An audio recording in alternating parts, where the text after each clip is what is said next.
In this video, you will learn how to close or dissolve your LLC in Texas. Step 1. Approve the LLC dissolution internally.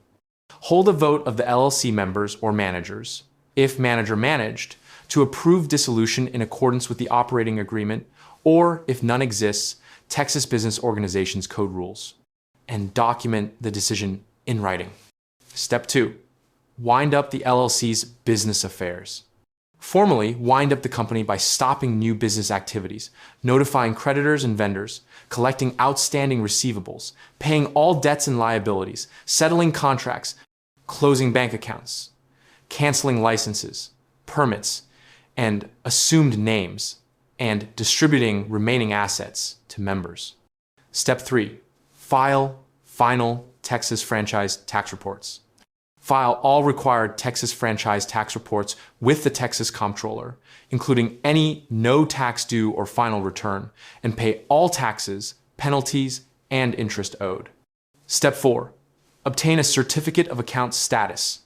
Request a certificate of account status for dissolution or termination form 05-359 from the Texas Comptroller, which confirms the LLC has satisfied all state tax obligations.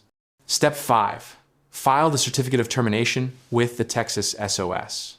Submit certificate of termination, Form 651, to the Texas Secretary of State, along with the Comptroller's certificate of account status and the $40 filing fee, either online, by mail, or by fax.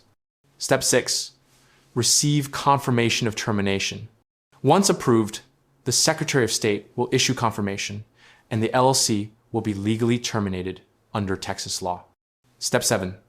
File final federal tax returns.